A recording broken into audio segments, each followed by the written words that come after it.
ভিডিওটি junior homeopathic চিকিৎসক বন্ধুদের দেখানোর জন্য, শেখানোর জন্য এবং সমাজের সাধারণ মানুষ যারা হোমিওপ্যাথির লিমিটেশনস বা উপকারিতা সম্বন্ধে জানেন না বা বোঝেন না, কোথায় কতটা হোমিওপ্যাথিক ওষুধ উপকার করতে পারে, কতটা সুবিধা হতে পারে, অনেকের স্বচ্ছ ধারণা নেই। অনেক অ্যালোপ্যাথিক চিকিৎসকরাও হোমিওপ্যাথির নামে নাক ছিটকায়।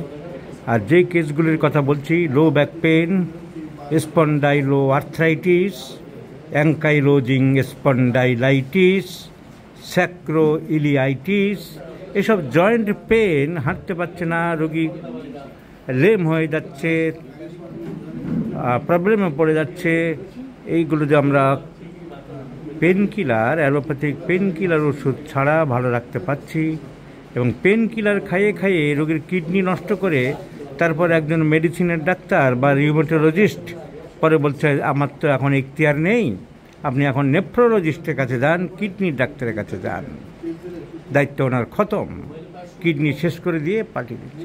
কিন্তু হোমিওপ্যাথিতে আমরা যে সব লো ব্যাক পেইন, কোমরে ব্যথা, backache, cervical spondylitis, lumbar spondylitis, spondyloarthritis, ankylosing spondylitis, sacroiliitis, এসব নানান রকমের ব্যথা, পিঠের ব্যথা, ঘাড়ের ব্যথা, রোগীকে আমরা পুরো ফিট রাখতে পারি।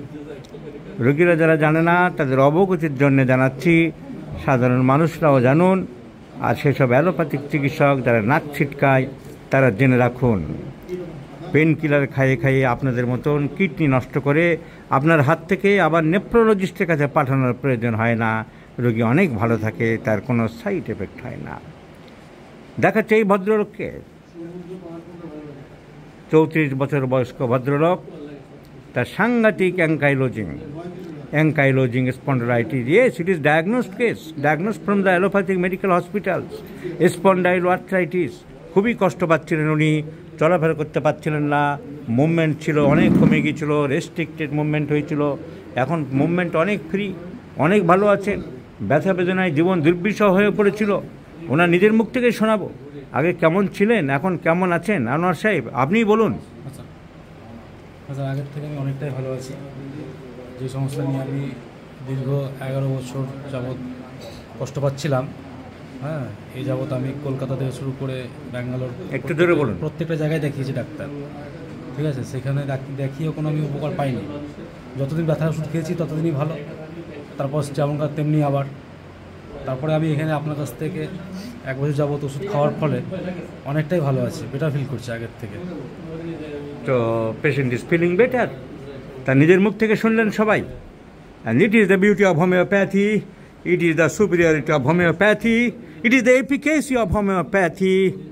So homeopathic treatment is not a neglected treatment. Yes, it has depth, it has the scientificity, it has the greatness, the amazingness. So অজ্ঞতায় উপহাসের মূলধন। যারা জানে না, বোঝে না, এই বিজ্ঞান সম্বন্ধে সম্যক ধারণা নেই, তারা অনেক কথাই বলবে, কিন্তু আমরা শুনবো রোগীর কথা। রোগী ভালো আছে, রোগী উপকার পেয়েছে। থ্যাংক ইউ আনোয়ার সাহেব, আপনাকে অসংখ্য ধন্যবাদ। আপনি যে ভালো আছেন, আমরা আপনাকে ভালো রাখতে পেরেছি। এর আরও অসংখ্য রোগগ্রস্ত মানুষকে যেন আমরা ভালো রাখতে পারি, সেই চেষ্টাই আমরা করে যাব।